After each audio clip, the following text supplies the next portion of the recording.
Okay, alright. Can you guys hear me? শুনতে পাচ্ছেন সবাই? আমাকে দু একজন একটু বলেন না, কথাবার্তা শোনা যাচ্ছে কিনা? দু একজন একটু বলেন please. Loud and clear. Okay, চলেন ভিডিওটা অফ করে ফেলি সবাই। হ্যাঁ, তাহলে যেটা হবে আপনাদের জন্য কমফোর্ট হবে, আমরা কমফোর্ট ফিল করবো। Number 1, number 2 ground rule. আচ্ছা, একটু মিউট করে রাখেন, অন্যরা শুনতে সমস্যা হবে তো। মিউট করে রাখেন। আর যদি কোনো কোয়েশ্চেন থাকে আমরা শেষে দিয়ে কোয়েশ্চেন নেব। ক্লাসটা আমরা ভাগ করব, প্রথমত আমরা শিখবো আইএলটিএস এর রাইটিং টাস্ক 2 নিয়ে মূলত আজকে শিখবো, এবং আমরা চেষ্টা করবো আইএলটিএস এর রাইটিং টাস্ক 2 তে আপনার যা যা করা লাগবে আর সব কিছু আপনি যাতে করতে পারেন। এটার রিজন কি ভাই? আপনাদের রাইটিং টাস্ক 2 তে আপনাদেরকে 4টা ক্রাইটেরিয়াতে মার্কিং করা হয়। হ্যাঁ, কেউ যদি রাইটিং টাস্ক 2 নিয়ে না জানেন, তাহলে আইএলটিএস এর 2টা টাস্ক থাকে, একটা টাস্ক 1, একটা হচ্ছে টাস্ক 2, এবং টাস্ক 2টা ক্যারি করে আপনার 66% মার্ক, টোটাল মার্কের 66%। এবং আপনাদের টাস্ক 2 কে 4টা ক্রাইটেরিয়াতে মার্কিং করা হয়: task response, coherence, cohesion, lexical, and then তারপরে হচ্ছে আপনার গ্রামার। এখন কথা হচ্ছে প্রবলেমটা কই হয় জানেন? আমি যদি এখন আপনাকে জিজ্ঞেস করি যে আচ্ছা আপনি কত স্কোর পাইতে চান, আপনি এটা অ্যান্সারটা করতে পারবেন যে ভাই আমি 7 পাইতে চাই, আমি 6.5 পাইতে চাই, বা আমি 7.5 পাইতে চাই, এই অ্যান্সারটা আপনি করতে পারবেন। কিন্তু আমি যদি আপনাকে এখন বলি যে ধরুন যে কোনো একটা ক্রাইটেরিয়া ধরি যে আচ্ছা আপনাকে 7 পাওয়ার জন্য কোহেরেন্স, কোহেশন আপনাকে কি কি করতে হবে, হ্যাঁ কি কি করতে হবে, এই কোশ্চেনটা যদি আমি করি আপনারা কিন্তু প্রপারলি অনেকে অ্যান্সার করতে পারবেন না, অনেস্টলি নিজেকে জিজ্ঞেস করেন। হ্যাঁ, অনেকে অ্যান্সার আমরা করতে পারবো না। এখন আপনি যদি নাই জানেন, কারণ আপনাকে দেখেন টাস্ক রেসপন্সে 9 এর মধ্যে একটা স্কোর দিবে, কোহেরেন্সে 9 এর মধ্যে একটা স্কোর দিবে, আচ্ছা লেক্সিক্যালও 9 এর মধ্যে একটা স্কোর দিবে, গ্রামারও 9 এর মধ্যে একটা স্কোর দিবে, দিয়ে তারপরে এই 4টা স্কোরকে যোগ করে 4 দিয়ে দিবে ভাগ। তার মানে এই প্রত্যেকটা ক্রাইটেরিয়া আপনার জন্য ইম্পর্টেন্ট। বুঝতে পারছি? শুধু একটা রাইটিং লিখে দিলাম না, কোনটা করলে কত স্কোর পাবো এটা জানতে হবে। এই জিনিসটা আমরা মোটামুটি আজকে জেনে ফেলবো, ঠিক আছে? চলেন এবার পড়াশোনা আমরা শুরু করি। এই জিনিসটা সবার জানতে হবে, সবার জানাটা খুব খুব বেশি গুরুত্বপূর্ণ, এবং শেষের দিকে আমরা কোশ্চেন নিব, so don't worry about it. Okay, so প্রথমে আমরা একটু পড়াশোনা করার চেষ্টা করব, নাম্বার 1। নাম্বার 2, আমরা একটু স্টাডি অ্যাব্রোড নিয়ে কথা বলবো, কারণ স্টাডি অ্যাব্রোড আলটিমেট গোল তো ভাই এখানে যে দেশের বাইরে যাইতে হবে, নাকি? দ্যাটস দ্য আলটিমেট গোল, যে আমাকে দেশের বাইরে আমি যাবো। এই জায়গাটায় ট্রান্সপারেন্সির অনেক প্রবলেম আছে। আপনার এজেন্সিতে গেলেই বলে টাকা দেন, তাই না? এটা বড় একটা প্রবলেম। আমি এই জায়গাটা একটু সলভ করার চেষ্টা করব। এবং ফাইনালি হচ্ছে আমাদের 2টা কোর্স, একটা হচ্ছে এটা সরাসরি, যদি ঢাকা থাকেন এটা করতে পারবেন, আর যদি ঢাকার বাইরে থাকেন বা সময় কম থাকে তাইলে এটা অনলাইনে করতে পারবেন। এটা সরাসরি কোর্স, এটা অনলাইনে। এটা শুরু হবে 30 তারিখে, এটা শুরু হবে 29 তারিখে। এগুলো নিয়ে পরে ডিটেলস বলবো, চলেন আগে পড়াশোনা একটু করি। দেখেন, যে কোনো এডুকেশনের প্রথম জিনিসটা হলো কিন্তু লার্নিং। এটা মনে রাখেন ভাই। আপনি যদি জাস্ট সার্চ করেন, আমরা যে ক্রাইটেরিয়াতে আপনাকে পড়াই, learning, practice, test and evaluation, এই 4টা জিনিস লিখে যদি আপনি গুগল করেন, জাস্ট লিখবেন যে learning, practice, test and evaluation, আপনি দেখবেন যে আপনাকে যা যা সাজেস্ট করতেছে সবকিছু অফিসিয়াল জিনিসপত্র সাজেস্ট করবে। Cambridge, British council, IDP. কোনো বাংলাদেশি কোনো জিনিসপত্র, ইন্ডিয়ান কোনো জিনিসপত্র আপনি দেখতে পাবেন না। আপনি শুধুমাত্র দেখতে পাবেন একদম প্রপার জিনিসপত্র। আমি আপনাকে একটু দেখাই, দেখেন। আমি এখানে সার্চ করছি লার্নিং, প্র্যাকটিস, টেস্ট, ইভ্যালুয়েশন। প্রথমেই তারা একদম ব্রিটিশ কাউন্সিল। এরপরে কি দেখাচ্ছে দেখেন, ব্রিটিশ কাউন্সিলের পরে এরপরে কি দেখাচ্ছে, আইএলস এর মেইন ওয়েবসাইট ielts.org, আপনারা তো জানেন না এখানে। এরপর ক্যামব্রিজ দেখাচ্ছে, মানে এটা সবচেয়ে প্রপার একটা ওয়ে অফ এডুকেশন, এটা মাথায় রাখেন। যখনই আপনি আইএলসটা পড়বেন, আপনি যাতে এই ওয়েটা ফলো করতে পারেন, যে লার্নিং, টেস্ট, লার্নিং করবেন, প্র্যাকটিস করবেন, টেস্ট করবেন, এরপরে ইভ্যালুয়েশন করবেন। তাহলে প্রথমে চলেন লার্নিং এ যাই। রাইটিং টেস্ট 2টা কি সেটা একটু জানি। এটা ক্যামব্রিজের বই থেকে একটা কোশ্চেন, কিভাবে পড়াবো বুঝেন, ভালো করে দেখেন। এটা হবে আপনার জন্য সংবিধান আইএলটিএস এর রাইটিং টেস্ট 2 এর জন্য। এটা যদি আপনি ফলো করেন তাহলে আপনি কখনোই 6.5 এর নিচে পাবেন না, এটা মাস্ট। তো এটা দেখাবো আপনাকে। এরপরে এটার প্রথমে কিভাবে শুরুটা করবেন, কারণ আমাদের অনেকের প্রবলেম হয় কি ভাই, আমি আইডিয়া জেনারেট করতে পারি না। অনেকের প্রবলেম আছে না, লিখেন তো আমি বলতে বলতে মেসেজে যে আমি যখন রাইটিং টেস্ট 2 লিখি আমি ভাই আইডিয়া জেনারেট করতে পারি না, তাই না? অনেকের এই সমস্যাটা আছে। আচ্ছা, তো এখানে আমরা এটা নিয়ে একটু কাজ করার চেষ্টা করব। এরপর কি, এরপর আমাদের এই একটা স্টুডেন্টও হয়েছে 7.5 পাইছিল রাইটিং এ। এটার 7.5 এর মানে না, এটা 7 মানের একটা রাইটিং। সো আমরা এটা একটু দেখতে চাইবো।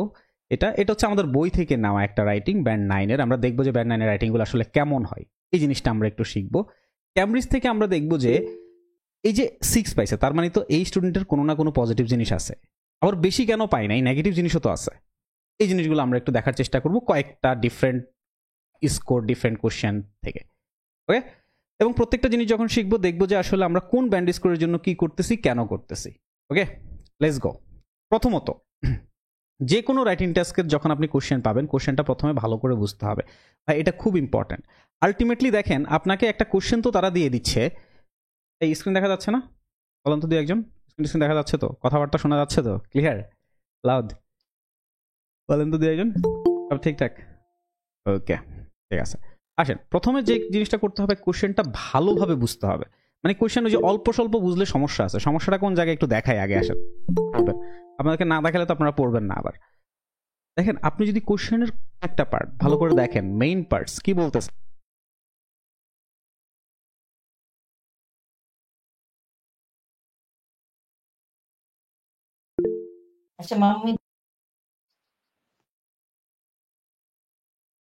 আচ্ছা, এখন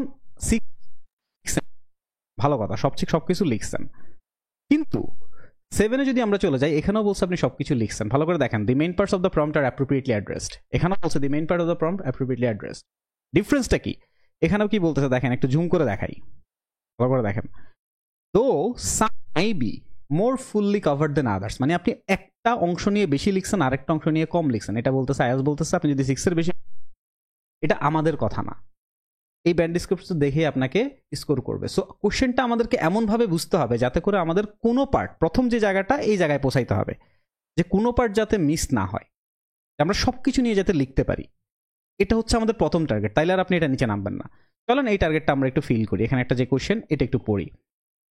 in some countries more and more people R becoming interested in finding out about the history of the house or building the live in. কি বলছে? ইন সাম কান্ট্রিজ, পৃথিবীর সব দেশের কথা বলছে, বলে নাই। সুতরাং আপনি যদি লেখার সময় পৃথিবীর সব দেশ নিয়ে লিখেন, তাহলে ঝামেলা আছে, এটা কোশ্চেন জিজ্ঞেস করে নাই। তখনই অফ টপিক, ওই যে অফ টপিক কথাটা চলে আসবে, যে আপনি অফ টপিকে চলে যাচ্ছেন, ফোকাস কম আপনার। দেখাবো একটা একটা আপনি যদি all the countries in the world বলেন, পৃথিবীর সকল কান্ট্রি নিয়ে কথা বলেন, তাইলে কিন্তু তারা আপনাকে অফ টপিক ধরবে, যে ফোকাস কম ছিল। আমি জিজ্ঞেস করছি সাম কান্ট্রিজ, সে লিখতেছে পৃথিবীর সকল কান্ট্রি নিয়ে। এরপর বলছে more and more people R becoming interested in finding out about the history of the house or building the live in. আপনার বাসায় কয়টা জানালা দরজা আছে এটা জিজ্ঞেস করে নাই, আপনার বাসা কতটা ফেমাস এটা জিজ্ঞেস করে না, জিজ্ঞেস করছে হিস্ট্রি নিয়ে। আচ্ছা, এটা হচ্ছে আপনার কোশ্চেনের মেইন থিম। এরপর আপনাকে তারা দুইটা কোশ্চেন ছড়িয়ে দিচ্ছে, তার মানে এই দুইটা কোশ্চেন নিয়ে আপনাকে ডিসকাস করতে হবে। প্রথম question, what are the reasons for this. এই যে মানুষজন যে হিস্ট্রিটা জানতে চায়, আপনি যে বিল্ডিং এ থাকবেন, যে বাসায় থাকবেন, এটার কারণগুলো নিয়ে কথা বলছে, অন্য কোনো কিছু না। এটা প্রবলেম কি, এটা সলিউশন কি, এগুলো কিচ্ছু জিজ্ঞেস করে না। আমরা এগুলো নিয়ে কথা বলবো না, আমরা কথা বলবো শুধু কারণ, কেন মানুষ হিস্ট্রি অথবা বিল্ডিং এর হিস্ট্রি নিয়ে জানতে চায়। মেবি সিকিউরিটি ইস্যু হতে পারে, আরো অন্যান্য অনেক ইস্যু হতে পারে, কিউরিসিটি হতে পারে। বাট আমরা যখনই কথা বলবো, আমরা শুধু রিজনস নিয়ে কথা বলবো। এটা হচ্ছে আমাদের ফার্স্ট জিনিস। সেকেন্ড বলছে, how can people research this. যে এই যে তারা যে হিস্ট্রি নিয়ে জানতে চায়, এখন তারা হিস্ট্রি নিয়ে কিভাবে জানবে? হাউ? মেবি আশেপাশে মানুষকে জিজ্ঞেস করবে, আস্কিং পিপল, মেবি লোকাল অথরিটিকে জিজ্ঞেস করবে, যাবে ওখানে কথা বলবে। কারেক্ট? সো তারা এই জিনিসটা করবে, যে এই দুইটা কোশ্চেন আমাদেরকে অ্যান্সার করতে হবে। তো এখন মোটামুটি ভাবে আপনি জানেন যে আমাকে এই কোশ্চেনে কি কি করতে হবে। তো ফার্স্ট থিং ফার্স্ট, কোশ্চেনের মেইন টপিকটা খুঁজে বের করতে হবে। দেখেন, আলটিমেটলি আপনাকে যত বড় কোশ্চেনই দেখ না কেন, তারা একটা কথাই বলে, যে right about the following topic. মানে আপনাকে টপিক নিয়ে কথা বলতে হবে। মানে আপনার কোশ্চেনে তারা একটা মেইন টপিক দিয়ে দিবে। রাইটিং টেস্ট 2 তে আপনাকে যত যত কোশ্চেন দিবে, সবগুলো কোশ্চেনে একটা মেইন টপিক থাকবে। আর that's your first job, to find out the main topic of the question. যে কোশ্চেনটার প্রথমত আপনাকে মেইন টপিক খুঁজে বের করতে হবে। যেমন এখানে মেইন টপিক কি? History of the house or building. আপনি যাই নিয়ে কথা বলেন, আপনি যত কথাই বলেন, আপনি history of the house of building এর বাইরে যাইতে পারবেন না। You can not say something that is not related to the history of the building or house. এটা খুব ইম্পর্টেন্ট। সো এটা হচ্ছে আপনার মেইন টপিক। সো যেটা আমি বললাম, যে আপনাদের হচ্ছে যে এই জিনিসটা কোথায়, এই যে মেইন টপিক প্রথমত আপনাকে খুঁজে বের করতে হবে। That's your first job. এরপরে কি, যে কাজটা আমরা করলাম, যে কোশ্চেনটা প্রপারলি বোঝার চেষ্টা করেন, যে কি কি কাভার করতে হবে। কারণ আপনি যদি কোনো একটা জিনিস ভুলে কাভার না করেন, আপনাকে 6 দিবে না। সো কি কি কাভার করতে হবে, আপনাকে সেই জিনিসগুলো লিখে ফেলবেন। আপনি রাইট ডাউন দ্য থিংস, লিখে ফেলতে হবে। এটা না যে আমি মনে মনে চিন্তা করলাম, মনে মনে চিন্তা করলে মিস করে যাবেন ভাই। এই কারণে দেখবেন অনেকেই, কিন্তু আমরা অনেককে দেখি না যে রাইটিং টাস্কে, রাইটিং এর মডিউলে স্কোর কম পায়, আবার কনফিউজ হয়ে যায় কেন কম পেলাম। কারণ সে তো জানতো না তাকে ভালো স্কোর পাওয়ার জন্য কি কি করতে হবে। ওই জায়গাটাই প্রবলেম। সো আপনার যাতে এই প্রবলেমটা আর কখনো না হয়, ঠিক আছে? ওকে, আরেকটা কোশ্চেন দেখাই। দেখেন, একটা কোশ্চেন দিয়ে সবকিছু দেখালে তো কনফিউশন দূর হবে না। আরেকটা কোশ্চেন দিয়ে দেখাই, লেটস গো। যেমন এই কোশ্চেনটা, it is important for people to take risk. কিসের কথা বলছে? রিস্ক নেওয়ার কথা বলছে, both in their professional life and their personal life. তার মানে প্রফেশনাল লাইফেও রিস্ক নেওয়ার কথা বলতেছে, পার্সোনাল লাইফেও রিস্ক নেওয়ার কথা বলতেছে। এরপর বলতেছে do the advantage of taking risk outweigh the disadvantages. So outweigh মানে কি? আউটওয়েট মানে হচ্ছে যে কোনটা কোনটাকে ওয়েট আউটওয়েট করতেছে, মানে কোনটা কোনটাকে হারাইয়া দিচ্ছে যদি আপনি বাংলাতে বলেন, কোনটার ওয়েটটা বেশি, অ্যাডভান্টেজ বেশি নাকি ডিসঅ্যাডভান্টেজ বেশি। এখন before you come to the conclusion যে কোনটা বেশি, আপনাকে দুইটাই আগে ডিসকাস করতে হবে। সো আমাদের এখানে মেইন টপিক কি? মেইন টপিক হচ্ছে taking risk.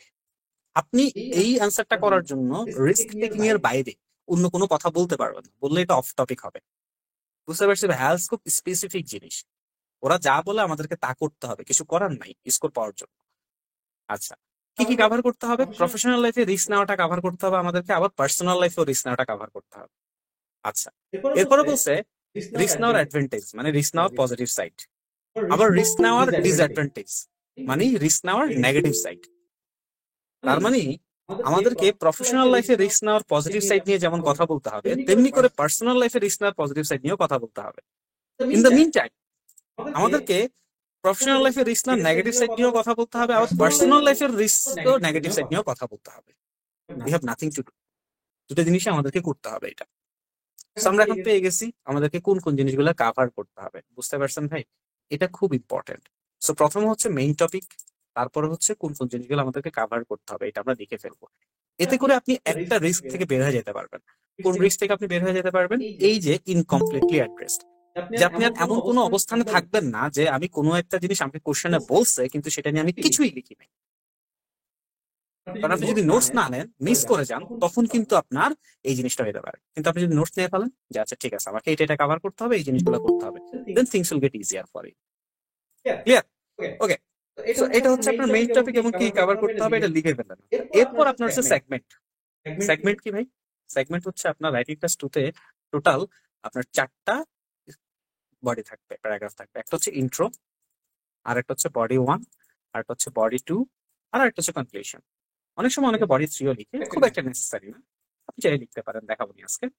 So intro, body 1, body 2 and then conclusion. ঠিক আছে? আচ্ছা, এখন ইন্ট্রো আর কনক্লুশন আমরা একটু পরে চিন্তা করি, প্রথমে বডি 1 বড় বড় জিনিসগুলো নিয়ে চিন্তা করি। আচ্ছা, এখন আপনাকে সেগমেন্ট করে ফেলবেন যে এগুলো হচ্ছে আমি কভার করব, এই পুরো জিনিসগুলো আমি কভার করব।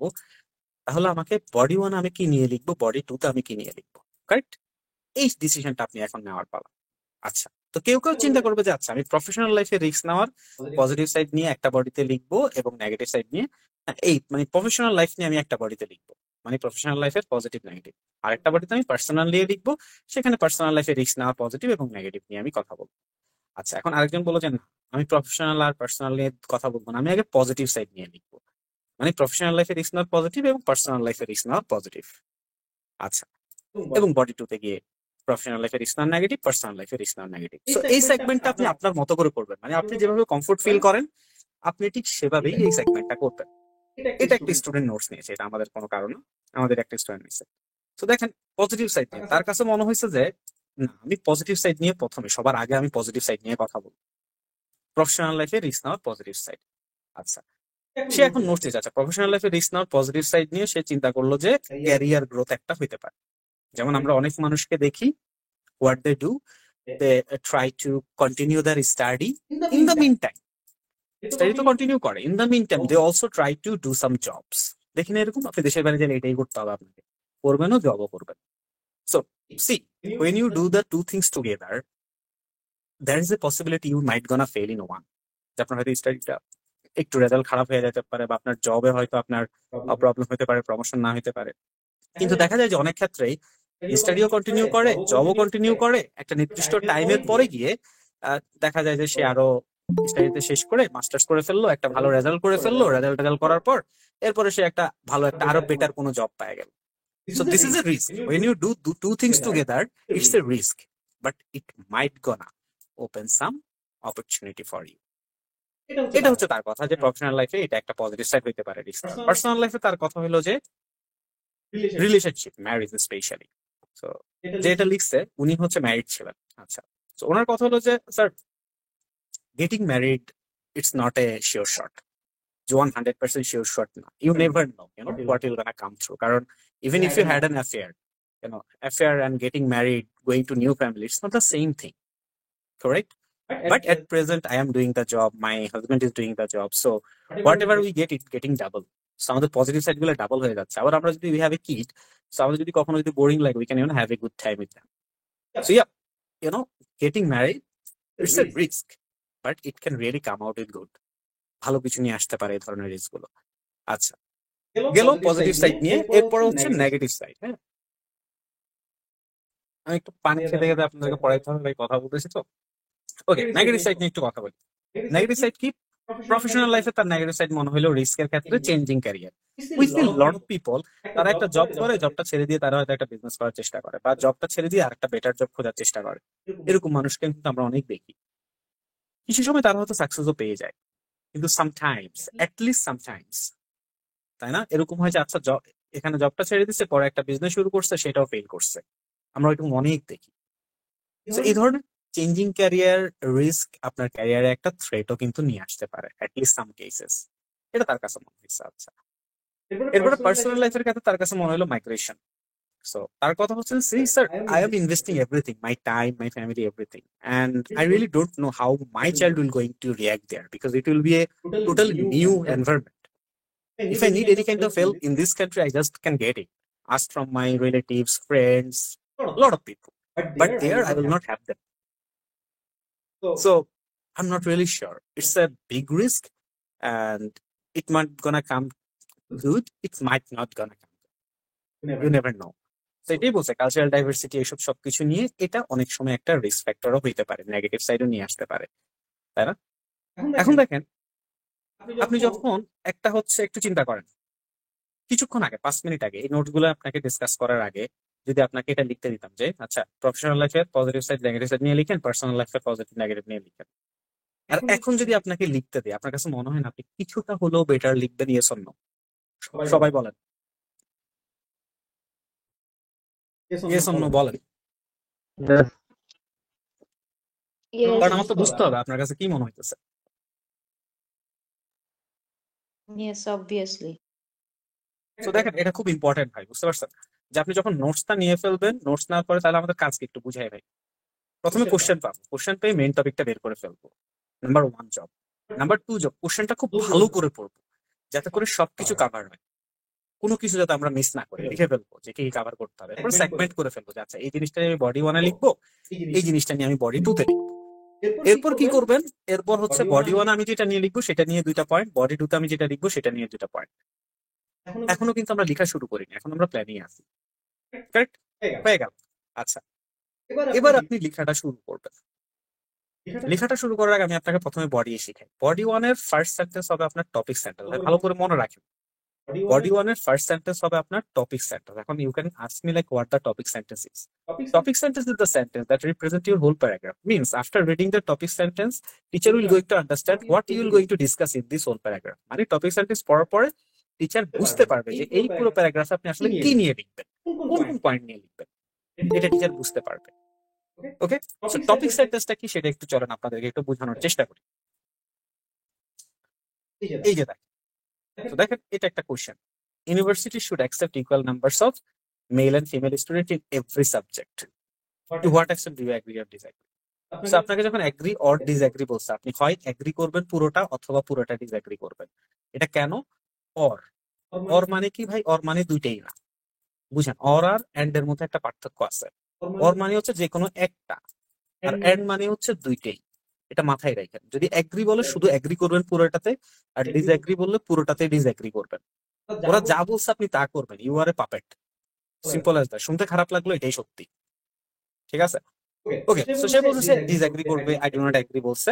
প্রথম সেন্টেন্স, আমরা এখানে টপিক সেন্টেন্স শিখতে আসছি ভাই, অন্য কিছু না। দেখেন, হ্যাভিং সেম নাম, কোশ্চেনটা কি? University should accept equal numbers of male and female students in every subject. একটা সাবজেক্টে না, যে প্রত্যেকটা সাবজেক্টে একই সংখ্যক ছেলে নিবে, একই সংখ্যক মেয়ে নিবে, এটা তাদের কথা।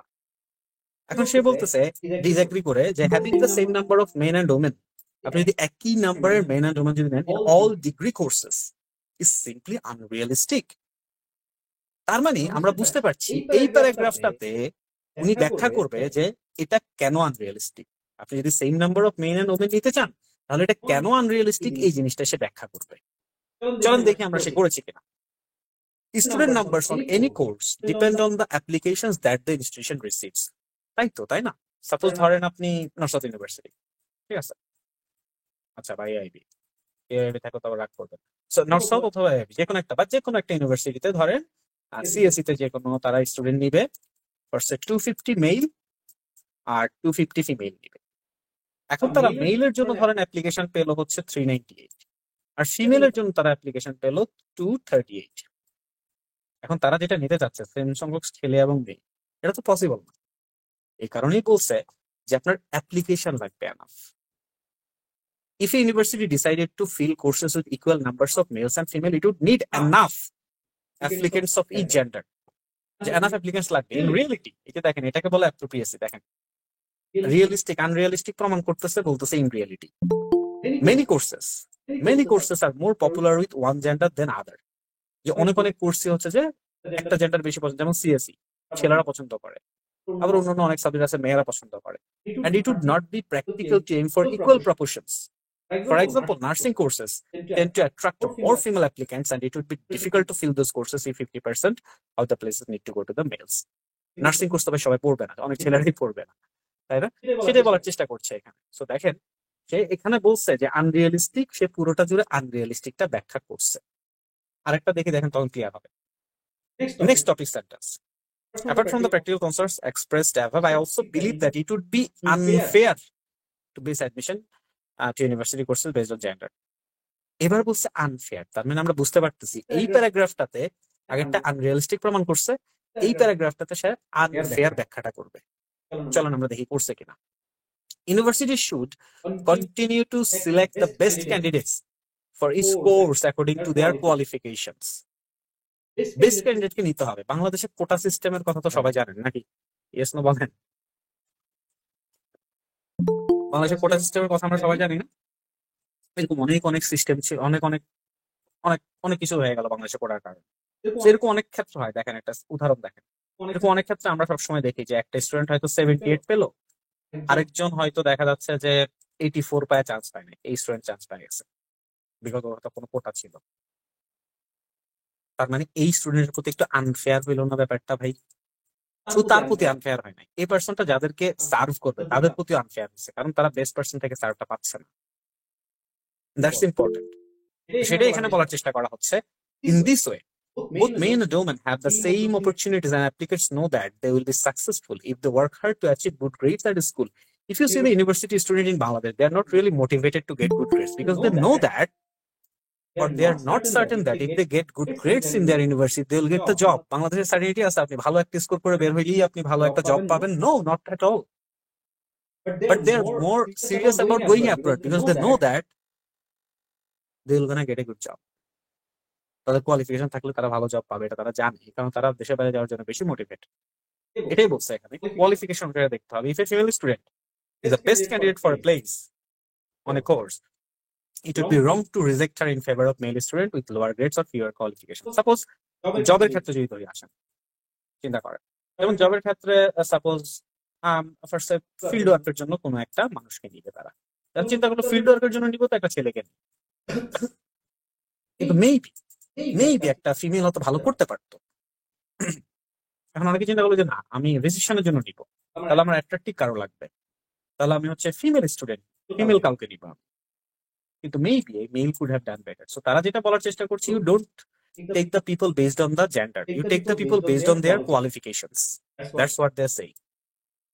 এখানে যেটা শেখাতে আসছে ভাই টপিক সেন্টেন্স, মানে টপিক সেন্টেন্সটা দেখলেই আপনি বুঝতে পারবেন যে আপনার এই পুরো প্যারাগ্রাফে কি নিয়ে লেখা হয়েছে। যেমন আরেকটা দেখা আসেন, যেমন এখানে বলছে in the future all cars, buses, trucks will be driverless, the only people travelling inside this vehicle will be passengers. Advantage, disadvantage. আচ্ছা, যে সবগুলো ড্রাইভারলেস হয়ে যাবে, শুধুমাত্র মানুষজন, সব কার ড্রাইভারলেস হয়ে যাবে, কোনো ড্রাইভারটা থাকবে না, অটোমেটেড ভেহিকল যেগুলোকে বলি আর কি আমরা। So প্রথম সেন্টেন্সটা দেখেন, to begin with, the main disadvantages of automated system is the risk of technical faults and the unemployment issues. তার মানে আমরা এখানে বুঝতে পারতেছি না এই স্টুডেন্টটা এই টেকনিক্যাল ফলস এই একটা পয়েন্ট, আনএমপ্লয়মেন্ট এই আরেকটা পয়েন্ট, এই দুইটা পয়েন্ট নিয়ে সেই পুরোটা জুড়ে ব্যাখ্যা করবে। ওই যে আপনি যে নোটস নিয়েছিলেন কিছুক্ষণ আগে, রিস্কের জন্য যে নোটস গুলো নিয়েছিলাম মনে আছে, ওখানে সে এই পয়েন্ট গুলো নিয়েছে। টেকনিক্যাল ফলস ছিল তার একটা পয়েন্ট, আর একটা পয়েন্ট ছিল তার আনএমপ্লয়মেন্ট ইস্যু। এরপর সেই দুইটা পয়েন্টকে এখানে ব্যাখ্যা করছে। দেখেন কি করছে, the machines can be accurate but sometimes it faces troubles to operate further. So technical fault নিয়ে সে কথা বলা শুরু করছে। Still, the system installed on cars or buses is basically a modified robot that cannot always censor objects or situation as a human. করতে পারে না। বাংলাদেশে যেভাবে উইসাইন বোল্টের মতো সামনে দিয়ে দৌড় দেয়, তাই না? সেন্সর করতে পারবে না। Therefore, unlike events which is not saved in the machinery, it would not be able to take immediate decisions. যে হুট করে দৌড় দিলে ডিসিশন নিতে পারবে না বাংলাদেশে। Stop working fire, flesh and blood man can easily found an alternative to escape. What is more, আরো কি কি আছে বলতেছে, these vehicles without driver can cause a massive scarce in the employment sector. is unemployment নিয়ে কথা বলা শুরু করছে। তো বুঝতে পারছেন ভাই, আমি আবার একটু বুঝাই আপনাদেরকে। দেখেন, So, আপনি যখন নোটস নিছেন, নোটস নেওয়ার পর আপনার টপিক সেন্টেন্সটা হবে বেসড অন নোটস। যেমন আপনি যখন এটা নিয়ে ফার্স্ট সেন্টেন্সটা লিখবেন, তখন আপনি এই দুইটা পয়েন্ট নিয়ে আপনি প্রথম সেন্টেন্সটা লিখে এরপরে প্রথমে এই পয়েন্টটাকে ব্যাখ্যা করবেন, এরপরে এই পয়েন্টটাকে ব্যাখ্যা করবেন। বডি টু তো আপনি তাই করবেন। এটা কেন আসলে দেখা, এটা রিজনটা কি, এটা কেন করতে বলছি, এই যে যেটা বললাম, এতে করে যেটা হবে আপনি আর কখনো কোনো কিছু মিস করবেন না।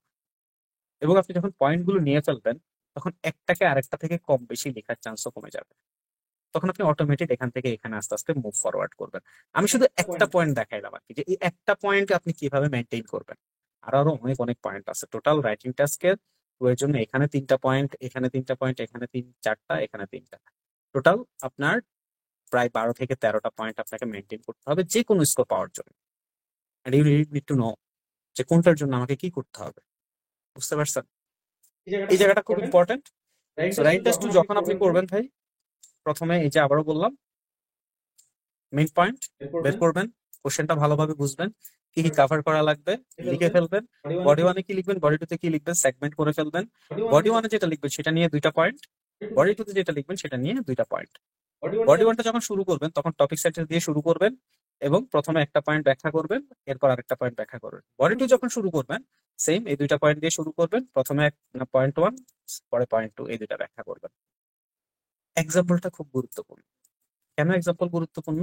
দেখেন, ক্যামব্রিজের যে কোনো কোশ্চেনে যদি আপনি চলে যান, রাইটিং টেস্ট 2 এর এখানে ওরা বলে দিচ্ছে যে give reasons for your answer. এটা একটু বড় করে দেখেন, give reasons for your answer and include any relevant examples. ওরা বলে দিচ্ছে 2টা এক্সাম্পল দেন, 1+ এক্সাম্পল বলে নাই। এই যে ছোট ছোট জিনিসগুলো মিস করা যাবে না। তার মানে বডি ওয়ানে যদি আমরা একটা এক্সাম্পল দিই, বডি টুতে যদি একটা এক্সাম্পল দিই, তাহলে মোটামুটি আমরা ডান। ওকে, সো যখন স্টার্ট করবে রাইটিং টেস্ট 2 ঠিক যেভাবে আপনাদেরকে দেখানো হয়েছে, আরো তো শেখাবো, ঠিক এভাবে হচ্ছে আপনি স্টার্টটা করবেন। এতে করে যেটা হবে, আপনাকে ডেইলি রাইটিং টেস্ট শিখতে হবে না। প্রত্যেকটা রাইটিং টেস্ট এর জন্য স্ট্রাকচারটা এরকম। এরপর তো ইন্ট্রো, কনক্লুশন এগুলো আছে। ওকে চলেন, অনেক কিছু তার পড়ানো যাবে না, আর একটু দেখাই দেই ইন্ট্রোটা কি করবেন। আচ্ছা, ইন্ট্রোটা যেটা করবেন সেটা হচ্ছে প্রথমত আপনার কোশ্চেনটা 2টা পার্ট থাকে, যে কোনো কোশ্চেনের 2টা পার্ট বের করবেন। এই যে এটা হচ্ছে প্রথম পার্ট। সেকেন্ড পার্টে গিয়ে আপনাকে বলে আপনাকে কি করতে হবে।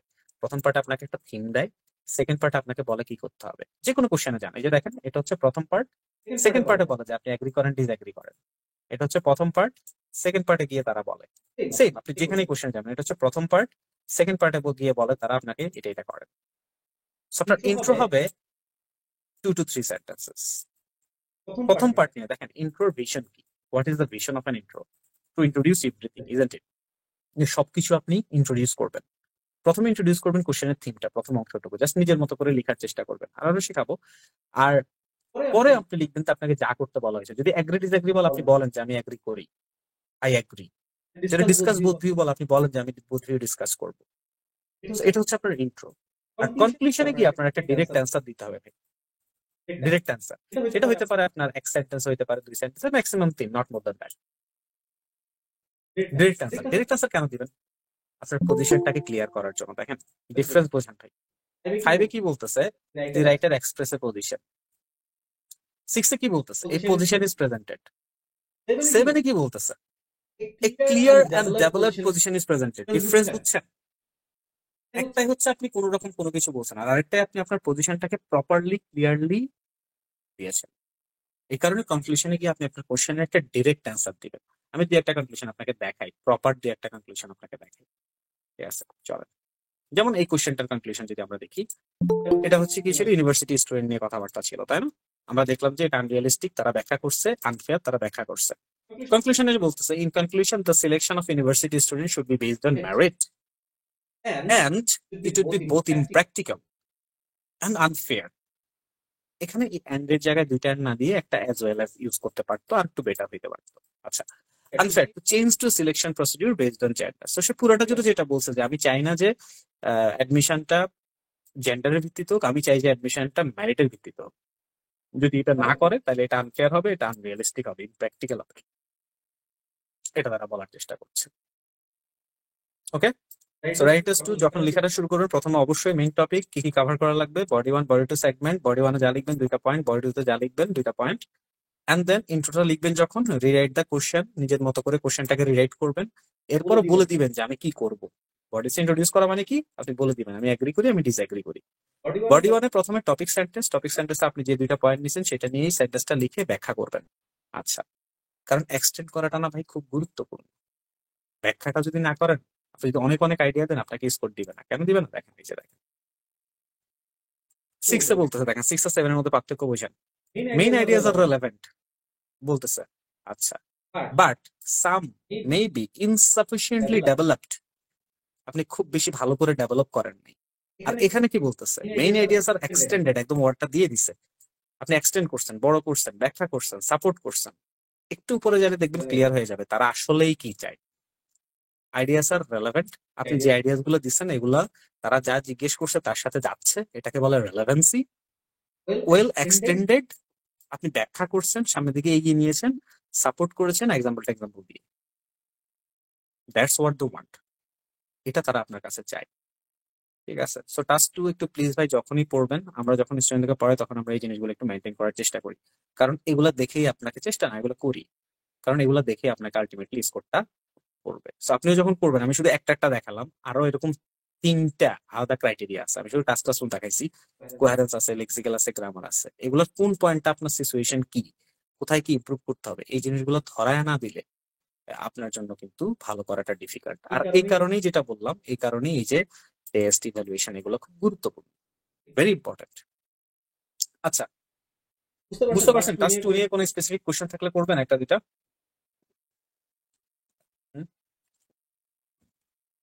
টাস্ক 2 নিয়ে যদি কোনো স্পেসিফিক কোশ্চেন থাকে একটা দুইটা করতে পারেন।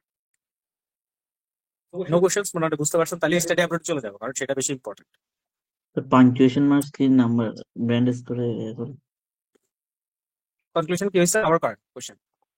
পাঞ্চুয়েশন মার্কস কি স্কোরের মধ্যে কোনো করে? পুরোটা করে ভাই, অবশ্যই করে। কনক্লুশন যদি স্কোরে ম্যাটার না করতো তাহলে তো কনক্লুশন আমাদের লেখা লাগতো না, তাই না ভাই? করে। পাঞ্চুয়েশন মার্কস এর কথা বলছি।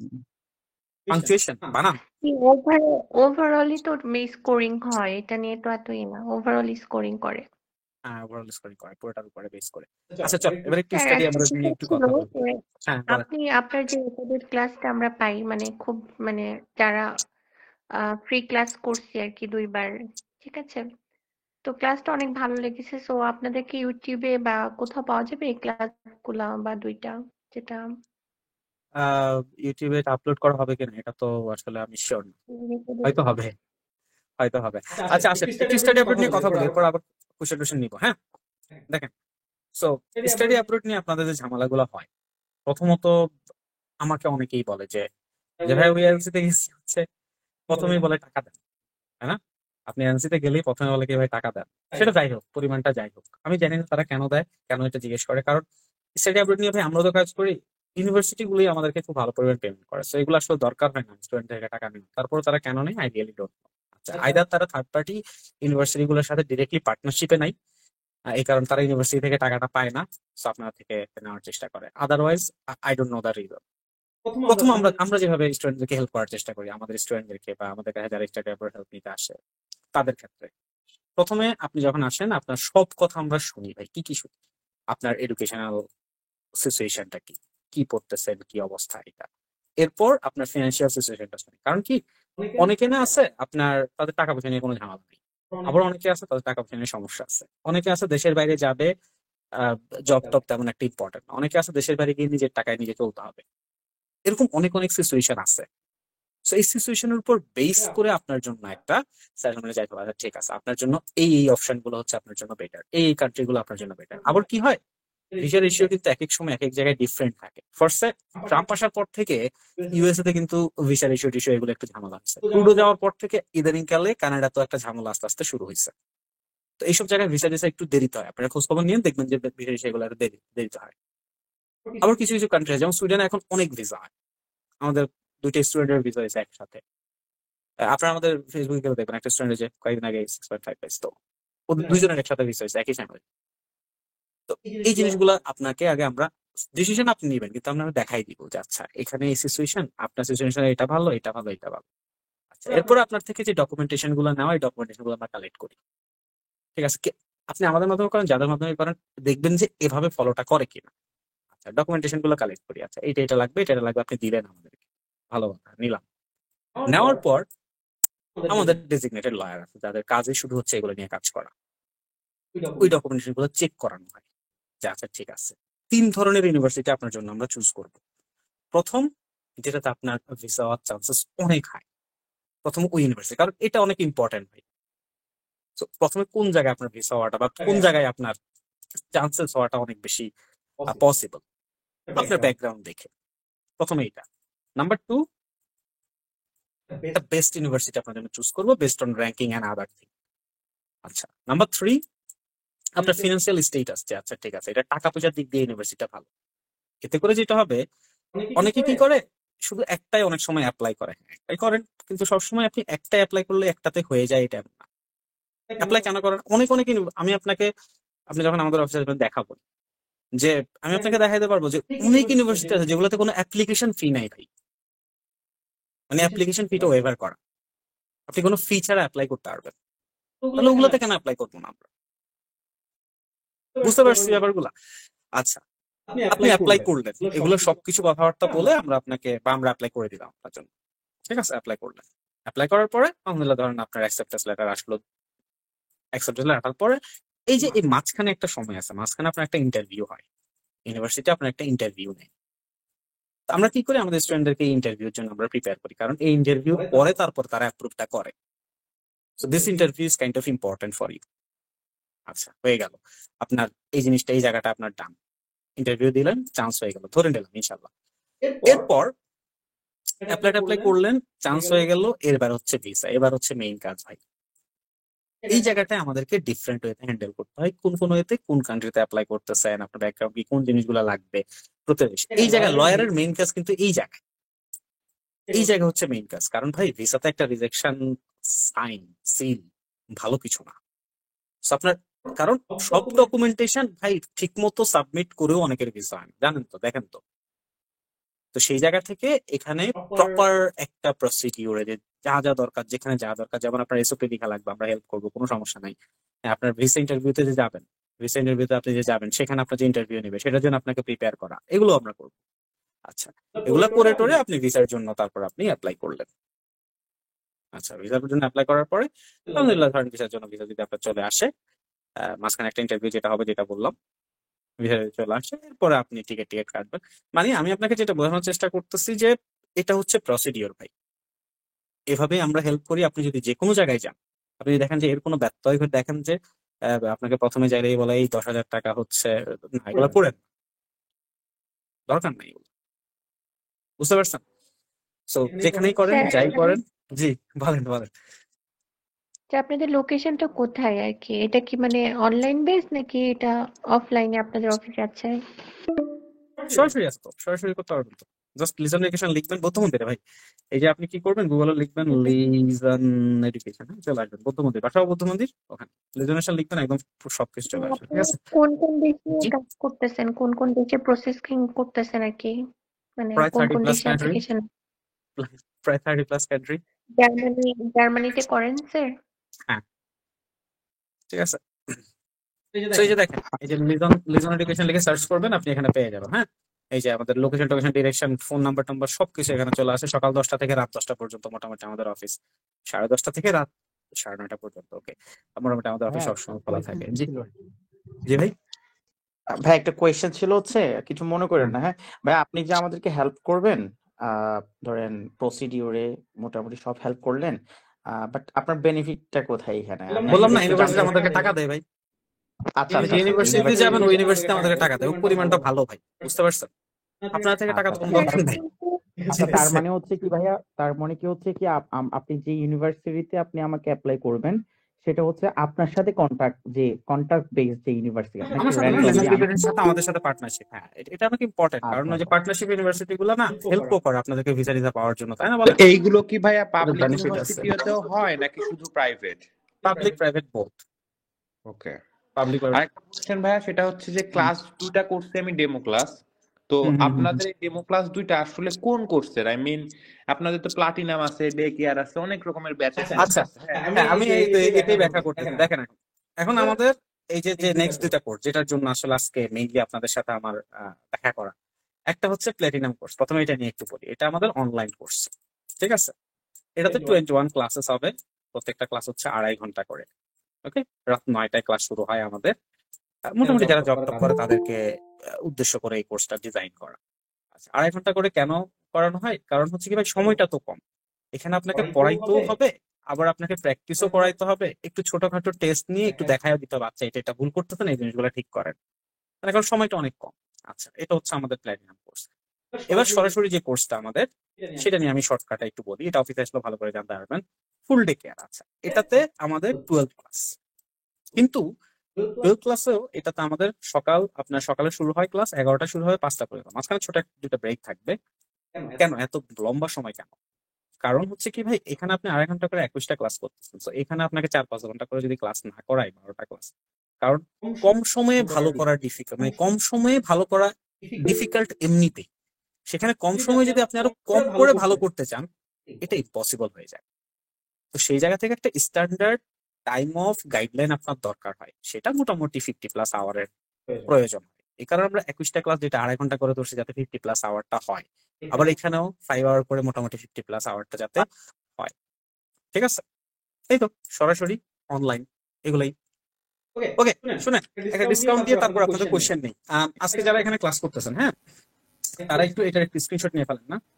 আপনারা এটা সরাসরি করেন আর অনলাইনে করেন, যেটাই কোর্সটাই করেন, আপনারা আমাদের হোয়াটসঅ্যাপে বা যে কোনো জায়গায় যদি এই স্ক্রিনশটটা যদি আপনারা সেন্ড করেন, আপনারা একটা ডিসকাউন্ট, খুব বেশি ডিসকাউন্ট না, মোটামুটি একটা ভালো ডিসকাউন্ট আপনারা পাবেন। ওকে, সো এটা একটা স্ক্রিনশট নিয়ে ফেলেন আর এটাকে আমাকে কোশ্চেন করেন। জি ভাই বলেন। কি ভাইয়া প্রাইসটা একটু বলেন, অফলাইন কোর্স আর হচ্ছে আপনার অনলাইন কোর্সের? অনলাইন কোর্স হচ্ছে 12K, আচ্ছা, আর অফলাইন কোর্সটা হচ্ছে 15K, ঠিক আছে?